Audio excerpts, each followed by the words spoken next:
시작됐네. 우리 주님의 능력이 나의 삶을 다스리고 새롭게 하네. 자유하네. 죄와 사망으로부터 나의 삶은 변하구나. 충만하네.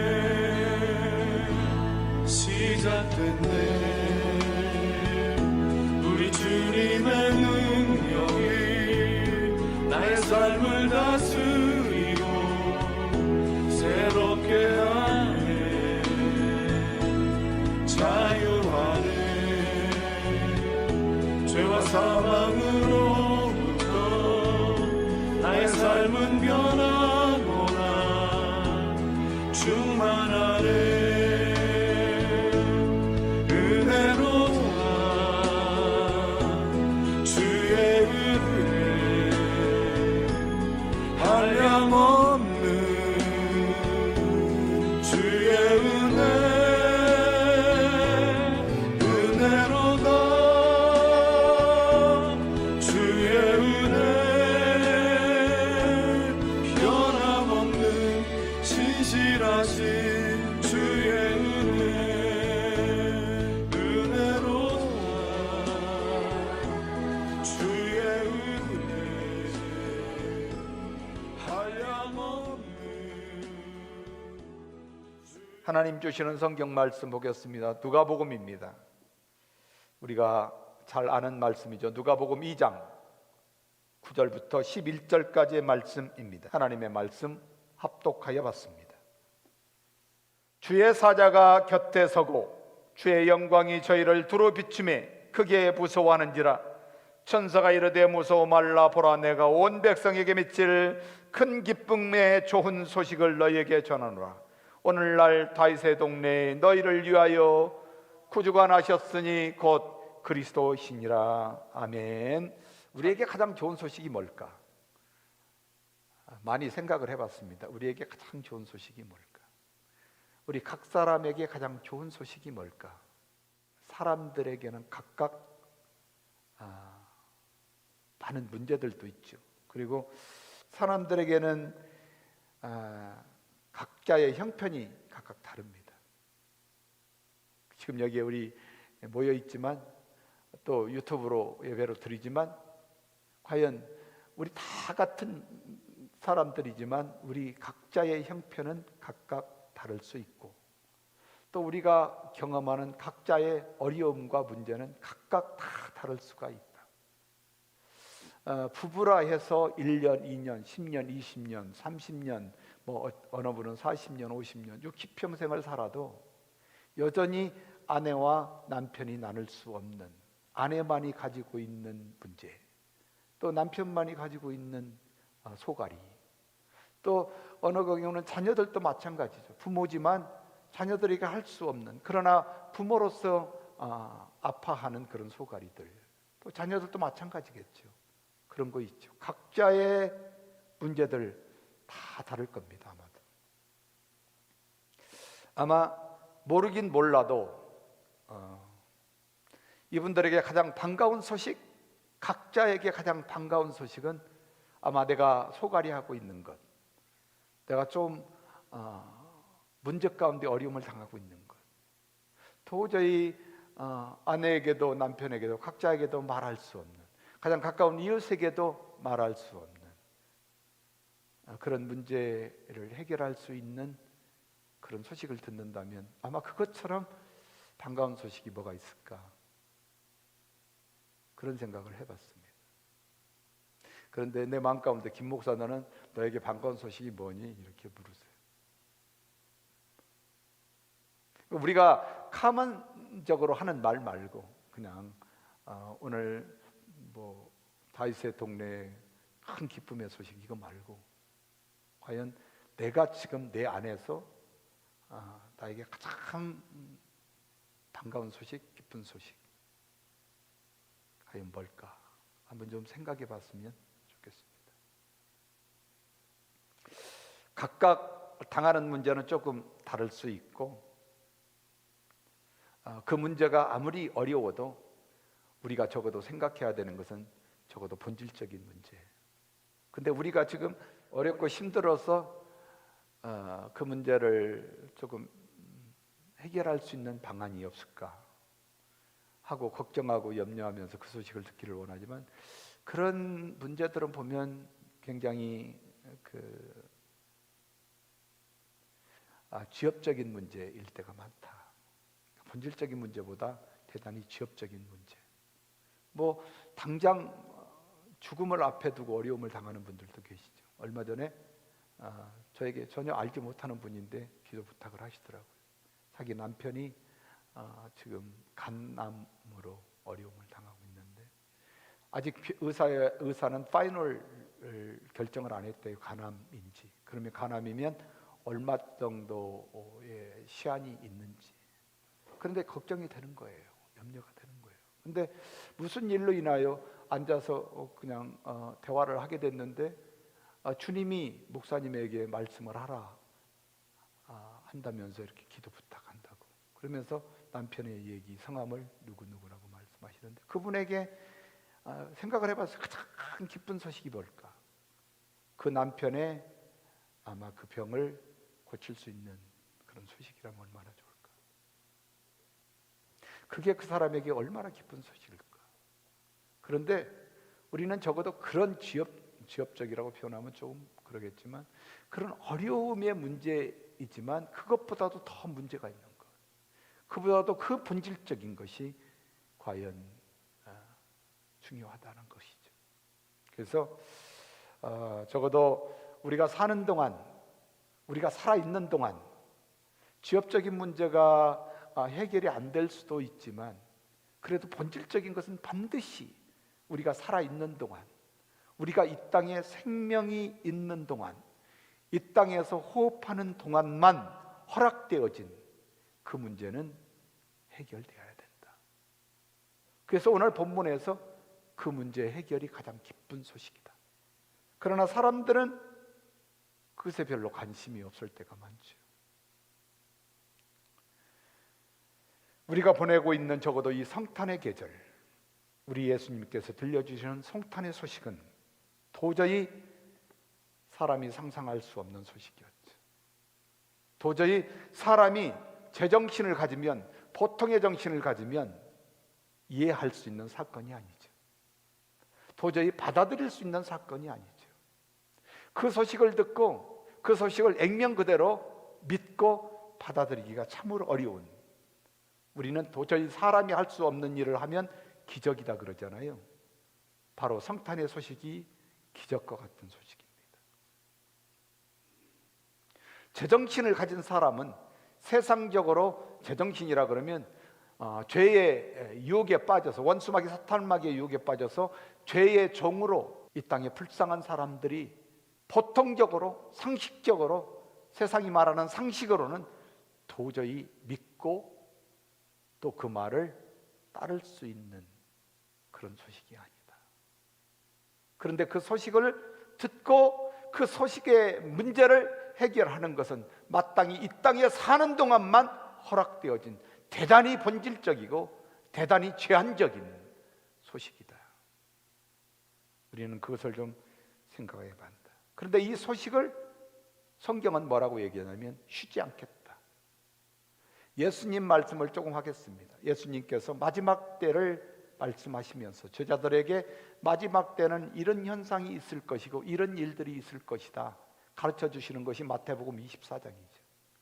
근데 마태복음 24장에서 마지막 때를 얘기하시면서 무슨 말씀을 하냐면, 이 기쁨의 소식, 이 기쁨의 소식, 이 천국의 복음, 천국의 소식이 온 땅에 전해지기 전까지는, 온 땅에 전파되기 전까지는 도저히 세상의 상식이나 세상의 기준으로, 세상의 지식으로 도저히 받아들일 수 없는 기적 같은 이런 소식,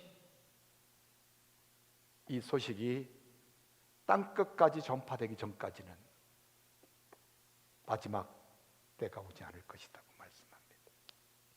오늘 본문은 잘 아시는 대로 누가복음 2장이죠. 9절부터 11절까지의 말씀입니다. 오늘 보면은 세상 사람에게 들려주는 가장 강력하다, 제가 그렇게 표현했어요. 가장 강력하고 가장 능력 있는 대단한 소식이다.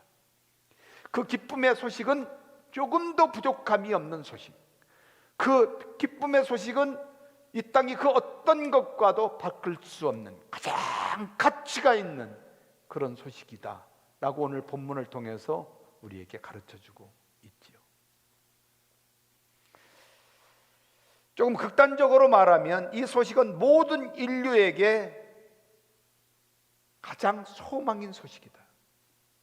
극단적인가요? 모든 사람에게, 모든 인류에게 가장 필요하고 모든 인류에게 가장 소망이 있는 소식이다.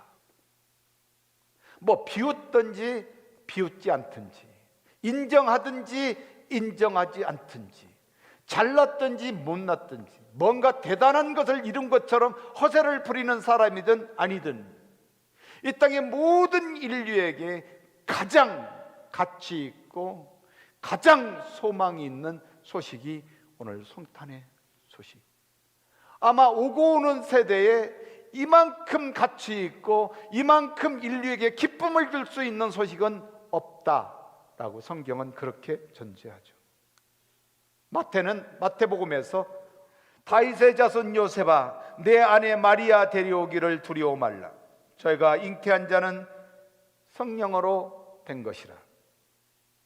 생리적으로 된 것도 아니고 자연적으로 된 것도 아니고 처녀의 몸에 의도적으로 하나님께서 성령으로 하나님의 능력으로 여자, 순수한 여자, 남자를 알지 못하는 여자의 몸에 성령으로 아이를 잉태케 하셨다 말씀합니다. 누구에게요? 요셉에게. 요셉은 누구입니까? 우리가 잘 아는 대로 마리아하고 정혼한, 마리아와 결혼할 남편 되는 신랑감입니다. 그런데 그 요셉에게 천사는 계속해서 말합니다. 지금 이 말까지만 해도 지금 숨이 가쁘고 어찌할 바를 모르겠는데 계속해서 천사 가브리엘은 이렇게 말합니다. 아들을 낳으리니 이름을 예수라 하라. 아들을 낳는다고? 아니, 마리아가 아들을 낳는다고? 도저히 상상할 수가 없습니다. 그런데 가브리엘은 하나님의 말씀을 여과 없이 요셉에게 전합니다. 마리아가 아들을 낳을 것인데 그 이름을 예수라 하라. 이는 그가 자기 백성을 저희의 죄에서 구원할 구원자다. 이 소식 말고 세상에 과연 소망 있는 소식, 이 소식 말고 세상에 가장 가치 있는 소식, 이 소식 말고 세상에 이렇게 기쁜 소식이 과연 있을까?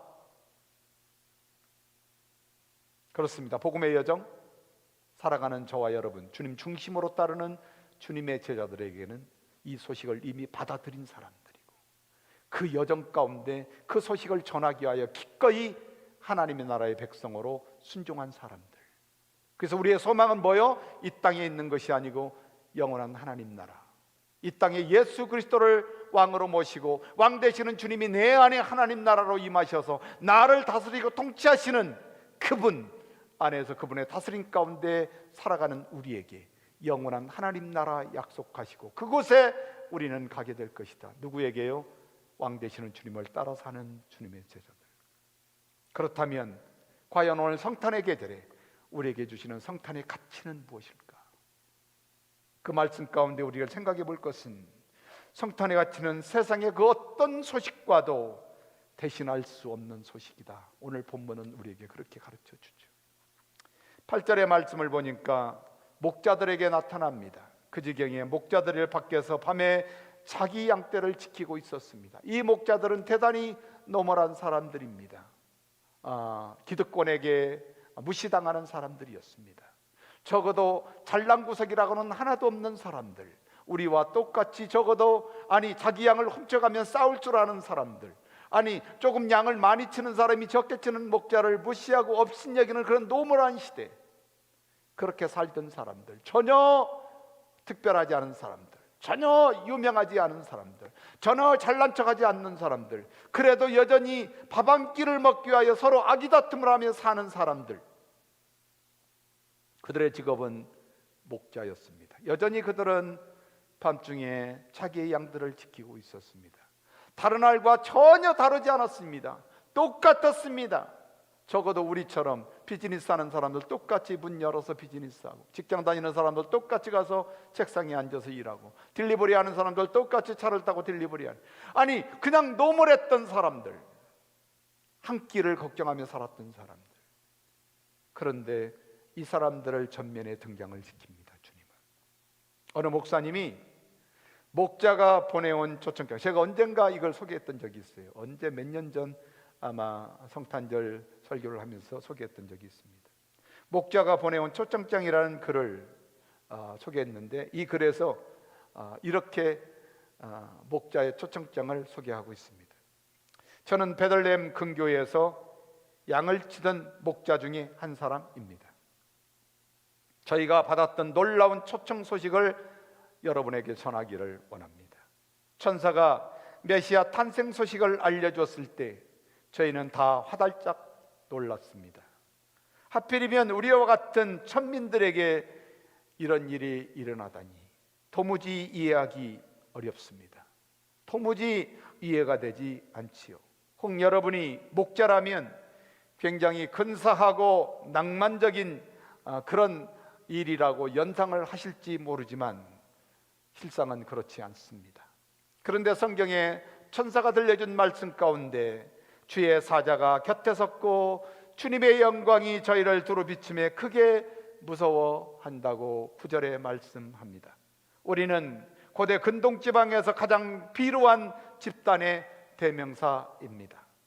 목자는 짐승과 함께 지내지 않습니까? 그러다 보니 멋진 흰사복이나 또 멋진 옷은 상상할 수도 없습니다. 우리가 걸친 우리의 옷은 늘 땀과 짐승 냄새로 진동을 합니다. 아마 그래서 사람들이 우리를 멀리 하는지도 모르겠습니다. 항상 때 묻은 마굿만 걸치고 살았지요. 저의 가장 큰 고충은 짐승들과만 뒹굴다 보니 그 까다로운 율법들을 제대로 지킬 수도 준수할 수도 없었습니다. 뿐만 아니라 음식을 가려 먹는 규례나 손발을 깨끗이 씻는 규례를 거의 지킬 수가 없었습니다. 안식일이요? 안식일은 밥 먹듯이 빠졌습니다. 성전이요? 성전 회당에 가고자 하면 사람들은 우리를 무시합니다. 그리고 막아냅니다. 그래서 제대로 성전에서 예배 한번 드리지 못하는 그런 비류한 사람들입니다. 게다가 우리는 가기꾼으로 낙인이 찍혀 있습니다. 주인의 감독을 받지 않기 때문에 제새끼 양을 빼돌려서 다 다른 땅에 방목하기도 하고 또 훔치기도 하고 주인 모르게 또 양을 팔기도 하는 그런 어처구니 없는 삶을 사는 불쌍한 존재들입니다. 어디 그뿐입니까? 하도 속여 먹다 거짓말하면서 속여 먹다 보니 우리에게는 양이나 양털, 우유를 사고 파는 행위까지 금지를 당해야만 했습니다. 그러다 보니 아예 유대 법정에서는 우리의 목자들을 증인으로 세우지 않는 조치까지 취할 정도지요. 한마디로 정통 유대인들은 우리를 증인으로 세워주지 않는 조치까지 취하게 된 것입니다. 그래서 우리는 일찌감치 인생을 포기하고 술과 노름과 음담패설에 찌들어 살은 부류들입니다. 그런 저희에게 모세에게나 나타날 법한 주님의 영광이 두루 비치고 천사가 나타났습니다. 경천 동기할 대사건이 우리에게 벌어진 것입니다. 그러나 얼마나 무서웠겠습니까? 지금까지 양을 치면서 그런 일을 한 번도 경험해보지 못했으니 그날 밤은 참으로 두렵고 떨렸습니다. 얼마나 무서웠는지 말로 표현할 수가 없습니다. 그런데 하나님의 영광이 우리에게 비쳤습니다. 그런데 주의 사자가 우리 곁에 서서 주의 영광이 우리를 두루 들으시고 말씀하시는 말씀이 크게 두려워하지 말라고 말씀합니다. 우리가 들을 수 없을까 봐서 하나님은 천사를 통하여 우리에게 크게 말씀합니다. 두려워 말라, 무서워 말라 하십니다. 그렇습니다. 바로 이 소식은 이 세상의 그 어떤 소식과도 바꿀 수 없는, 세상의 가장 기쁜 소식이며 가장 가치 있는 소식이며 세상의 그 어떤 기쁜 소식과도 비교할 수 없는 엄청난 소식이었습니다. 세상에 가장 가치 있고 가장 기쁘고 가장 유일한 소식, 그 소망의 소식을 우리처럼 별 볼 일 없는 나고자 된 인생에게 들려주신 하나님이셨습니다라고 말을 마칩니다. 그렇습니다. 도저히 천사를 통하여 들려주신 이 성탄의 소식은 세상의 어떤 기쁜 소식과도 비교할 수 없는 유일한 생명의 소식임을 믿으시기를 주의 이름으로 축복합니다. 두 번째로 주님은 말씀합니다. 성탄의 가치 중에 천사를 통해 들려주신 성탄의 소식이 유일한 세상의 소망의 소식이다. 오늘 10절의 말씀을 보니까 천사가 이르되 무서워 말라, 보라 내가 온 백성에게 미칠 큰 기쁨의 좋은 소식을 너에게 전하노라. 목자가 보내온 초청장을 계속해서 읽겠습니다. 목자는 도저히 믿을 수 없는 기적의 사건들을 떨리는 마음으로 목도하면서 주의 사자가 일러주는 기적 같은 말, 더더욱 믿을 수 없는 소식을 마음에 둡니다. 그러나 하나님은 친절하게 하나님의 영광으로 우리들을 감싸 주었습니다. 그리고 우리에게 떨리는 마음으로 천사의 말을 따라 아기 예수를 찾아 나서도록 우리를 도전하셨습니다. 그래서 우리는 한 걸음 한 걸음 천사가 인도하는 대로 그 말씀에 순종했지만 천사는 떠나고 그 말씀만 여운으로 남아서 그 말씀을 따라 순종하는 우리의 모습을 보고 우리는 스스로 놀랍니다. 그리고 드디어 우리에게 들려주시는 말씀, 오늘 9절의 말씀을 보면 무서워 말라, 보라 내가 온 백성에게 미칠 큰 기쁨의 좋은 소식을 너에게 전하노라. 그리고 천사의 말대로 우리는 마리아와 요셉을 찾아냅니다. 그리고 구유에 누워 있는 그 아기 예수를 만났습니다. 바로 그분이 우리의 구주시라는 것입니다. 오늘 11절과 12절의 말씀을 보니까 오늘날 다윗의 동네에 너희를 위하여 구주가 나셨으니 곧 그리스도 주시니라. 너희가 가서 강포에 쌓여 구유에 누인 아기를 보리니 이것이 너희에게 주는 표적이다. 그 표적대로 우리는 강포에 쌓여 말구에 누워 있는 그 아기 예수를 만났습니다. 동네에 거처할 만한 방 하나 구할 수 없는 말구 위에 누우신 이렇게 나약하고 연약하고 환경에서 도저히 태어날 수 없는 그런 분이 온 세상의 구원자시라니, 온 세상의 주님이시라니 우리는 정말 믿을 수가 없습니다. 그저 우리는 놀라울 뿐입니다. 그러 놀랄 뿐만이 아니라 이 기적 같은 사실을 도저히 믿을 수가 없습니다. 이렇게 천한 곳에서 태어나신 분이 하나님 나라의 왕이시라니, 아니 이분이 모든 인류의 주님이시라니, 아니 이런 분이 도저히 상상할 수 없는, 우리같이 천민에게 나타나셔서 우리에게 맨 처음 이 기쁨의 소식을 주시고 이 기쁨의 소식대로 우리에게 표적을 주셔서 그분을 만나게 하더니 천한 천민으로 살던 우리 목자 같은 사람은 도저히 상상할 수가 없습니다. 그러나 정령 천사가 들려주신 이분에 대한 말씀은 진리였습니다. 그분은 모든 세상의 죄를 지신 하나님의 어린 양 되셨습니다. 모든 죄인의 죄를 지시고 죽으시고 모든 저주에서 주님이 모든 것을 다 이루시고 모든 죄인의 값을 치르셔서 우리의 주님이, 죄인의 주님이 되셨습니다. 바로 그런 주님을 경배하고 예배하기 위하여 하나님은 우리처럼 천하고 능력 없고 보잘것없고 세상에서 버림받은 우리에게 나타나셔서 우리 주님 예수님이 이 땅에서 받으실 첫 번째 성탄절의 예배를 우리를 통하여 받으셨습니다. 그리고 이 엄청난 소식을 우리를 통해 세상에 전하라고 말씀합니다. 여기까지가 목자의 초청장입니다. 우리는 어떻습니까? 우리는 적어도 조금 목자들보다는 신분이 나을 수도 있겠지요. 우리 개개인은 어떻습니까? 적어도 이런 천민 같은 목자보다는 조금 우리는 좀 품위가 있다고 생각하지는 않으십니까? 그러나 주님은 우리 같은 자를 내치시고 천하디 천하다고 생각하는 목자들을 통하여 첫 번째 이 땅에서 주님의 예배를 받으시는, 그렇다면 우리에게 여기에서 추론할 수 있는 것은 하나님이 우리를 통하여 오늘 2021년 베이트웰 교회에서 하나님을 예배할 수 있도록 택하신 것도 목자와 같이 연약하고 부족한 우리를 하나님의 은혜로 구원하셔서 주님을 따르도록 길을 잃을까 봐서 우리에게 성령을 주시고 왕 되시는 주님이 길 잃지 않도록 우리를 인도하셔서 왕 되시는 주님의 다스림 안에서 하나님을 예배할 수 있도록 오늘 이 예배당에 우리를 부르셨으니, 사랑하는 여러분, 그 은혜에 감사하고 감격하는 것이 우리의 예배자의 모습이 아닐까요?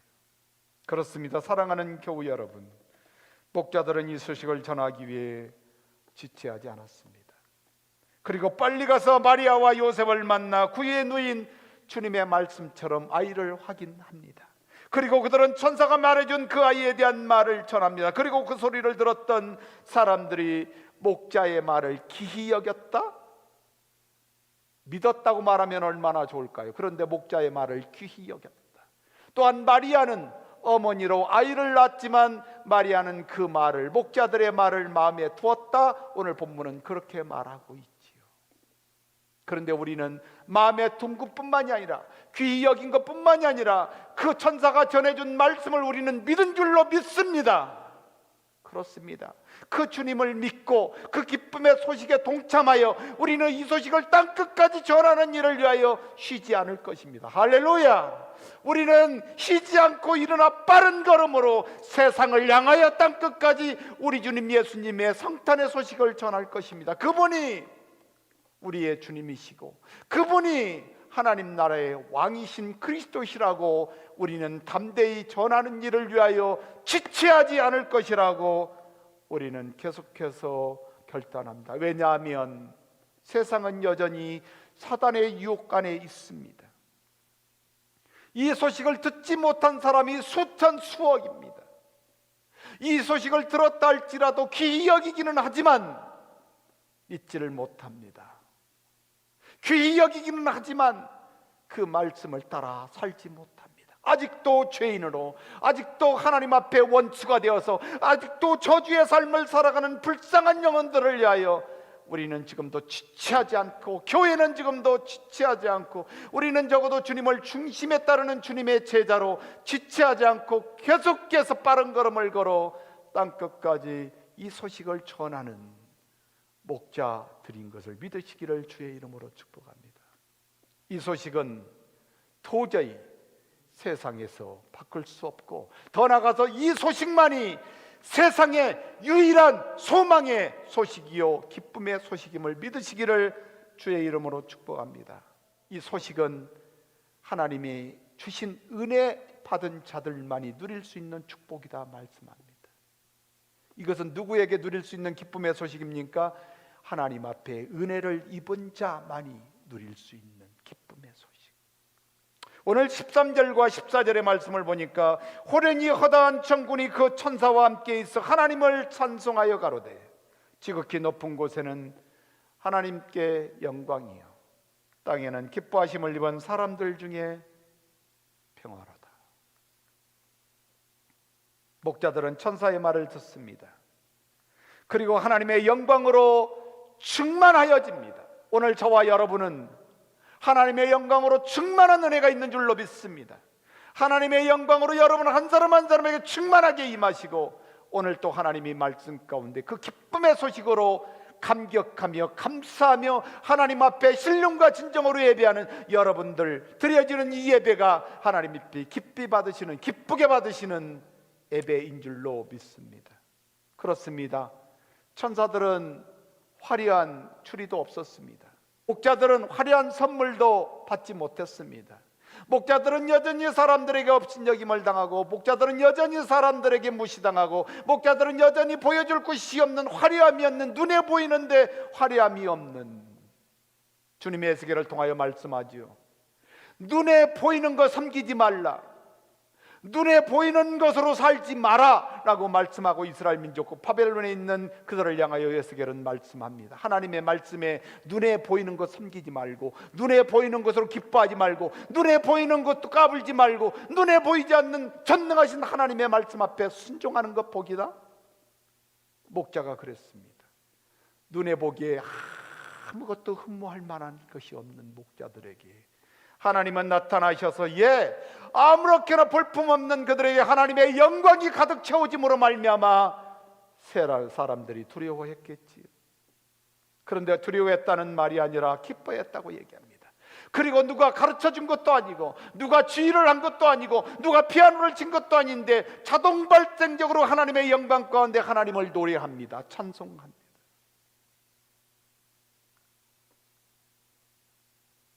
그 예배는 참으로 하나님이 받으시기에 합당한 예배였습니다.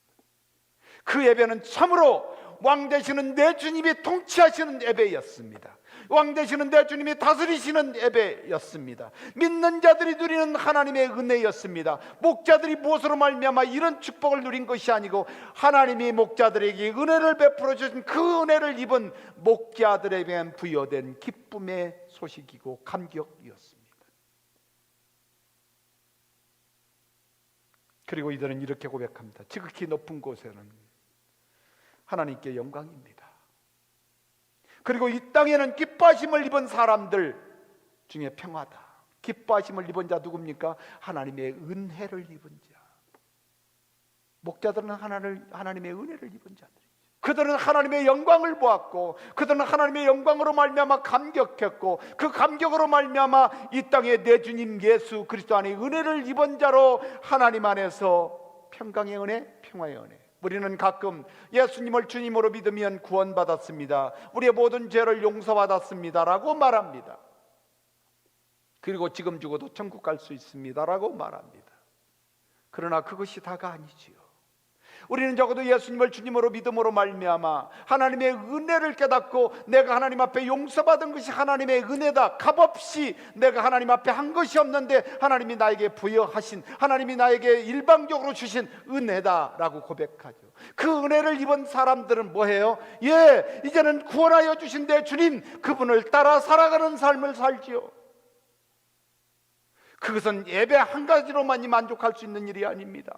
그것은 기도하는 걸로만 만족하는 일이 아닙니다. 그것은 말씀을 공부하고 배우는 걸로 만족하는 것이 아닙니다. 그 말씀 앞에 순종하여 그 말씀을 따라 살아가는 성도, 그 성도들에게 날마다 뭐가 있어요? 하나님의 주시는 은혜 안에서 삽니다. 그 은혜는 뭘로 우리에게 다가옵니까? 하나님이 주시는 기쁨입니다. 천사가 노래했던 그 기쁨입니다. 기쁨뿐만이 아니라 천사가 노래했던 평화입니다. 평강입니다. 그래서 하나님 나라는 의인들만 살게 되어 있지요. 죄인들은 못 삽니다.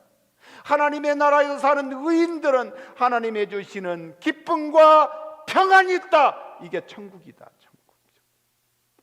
그래서 우리는 날마다 왕 되시는 내 주님 안에서 사는 사람들, 내 안에 계시는 예수님, 그분이 다스리는 사람들은 하나님의 주시는 뭐가 있어요? 기쁨과 평안이. 그리고 자동 발생적으로 우리는 날마다 하나님을 찬양합니다. 하나님께는 영광입니다. 그리고 이 땅에 사는 우리에게는 주님의 은혜를 입은 자로, 기쁨의 은혜를 입은 자로 하나님 안에서 평강의 은혜를 누립니다 하고 감격하며 찬양하죠. 분쟁이 있는 곳에 내 주님 예수님을 왕으로 모시기만 하면, 그분을 주님으로 믿고 하나님의 죄 용서함을 받고 의로운 하나님의 백성으로 왕 되시는 주님의 다스림 가운데 주님을 따라 사는 사람들이 모여있는 공동체, 모여있는 가정, 모여있는 모든 단체에는 하나님의 평화가 있지요. 왜요? 하나님이 그저 값없이 주신 은혜가 그 안에 있기 때문에 그런 것이죠. 저는 교회가 분쟁하는 것 원수 사탄 마귀의 역사입니다. 가정이 분쟁하는 것, 자녀가 분쟁하는 것 원수 마귀 사탄 마귀의 계략입니다. 끊임없이 유혹하여 우리로 하여금 분쟁하게 만들고 죄의 종이 되게 만드는, 그래서 우리가 천국의 은혜를 누리는 것을 그렇게 보기 싫어하는 것이 원수 마귀 사탄 마귀라는 것을. 그래서 사도 바울은 에베소 교인들을 향하여 우리가 싸우는 것은 혈과 육의 싸움이 아닙니다. 원수 마귀 사탄 마귀 공중권세 잡은 어둠의 세력들과 싸움이라고 영적인 교훈을 우리에게 주고 있는 것입니다. 적어도 예수님을 중심에 따르는 사람들은 눈으로 보이는 것으로 싸우는 사람들이 아니라 내 안에 왕 되시는 주님께서 하신 말씀과 대적되는 것으로 말미암아 주님을 대적하는 원수 마귀와 싸움입니다. 우리는 지금까지 피 흘리지 않았습니다. 예수님이 피 흘리셨고 우리는 그 피의 대가로 우리는 살아가는 사람들입니다. 그러므로 사랑하는 여러분, 우리는 피 흘리기까지 순종해야죠. 그래서 사도 바울은 그런 얘기를 합니다. 나의 고난을, 남은 고난을 하나님의 교회에 채우기를 원하노라 라고 고백하지요. 바로 그것이 저와 여러분의 기쁨의 소식을 들은 하나님의 백성들, 은혜로 말미암아 기쁨의 소식을 들은 하나님의 백성들의 고백이고 삶이지요. 바로 그분은 실로 말씀이십니다. 그리고 말씀이 육신이 되었다고 요한은 그렇게 고백합니다. 말씀이 육신이 되신 분, 기꺼이 이 땅에 오셔서 십자가에서 모든 것을 다 이루시고 우리에게 하나님의 자녀로, 하나님의 백성으로 살아갈 수 있도록, 천국의 은혜를 누리며 살아갈 수 있도록 인도하시는 주님. 그래서 사도 요한은 요한복음을 기록하면서 성령을 통하여 기록하는 말씀 가운데 14절에 이런 말씀합니다. 말씀이 육신이 되어 우리 가운데 거하심에 우리가 그의 영광을 보니 아버지의 독생자의 영광이요 은혜와 진리가 충만하더라. 바로 여러분에게, 여러분 안에 하나님이 친히 우리에게 주신 내 주님 예수님이 왕이 되셔서 다스리는 그 나라, 성령으로 인도하시는 그 나라에 살아가는 저와 여러분, 주님을 따르는, 중심에 따르는 주님의 제자들로 은혜와 진리가 충만하기를 주의 이름으로 축복합니다. 갈라디아서 4장의 말씀을 보면, 우리가 갈라디아서를 공부하면서 공부했지만 때가 참에 하나님이 그 아들을 보내사 여자에게서 나게 하시고 율법 아래에 나게 하신 것은 율법 아래 있는 자를 속량하려고, 우리로 아들의 명분을 얻게 하려고. 율법으로는 도저히 하나님의 아들이라 인정받을 수가 없지. 그런데 할렐루야, 우리 주님 예수 그리스도가 율법을 완성하심으로 우리 주님을 믿는 사람들은 율법을 완성한 그리스도의 법이신 사랑 안에서 성령의 인도하심 가운데 살아가는 하나님의 아들임을 누가요? 내 안에 계시는 성령께서 증거하세요. 하나님을 아바, 아버지라 부르는 멋진 주의 제자들인 것을 믿으시기를 주의 이름으로 축복합니다. 주님 놀라우신 길을 만드는 기적의 주, 어둠 속에 빛, 그는 나의 하나님. 약속 이루시는 분, 기적의 주, 어둠 속에 빛, 그는 나의 하나님. 주 예수 이곳에 계셔, 나 경배해, 주 경배해. 이곳에 운행하시며 일하시네, 주 경배해. 모든 말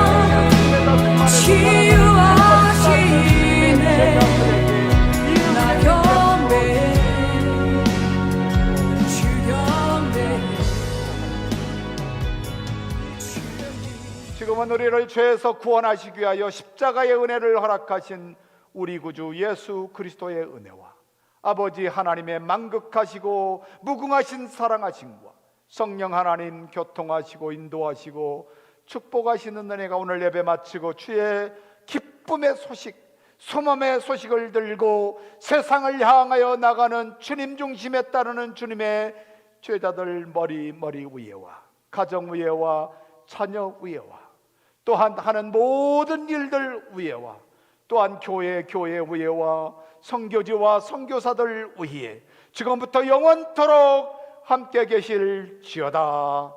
아멘.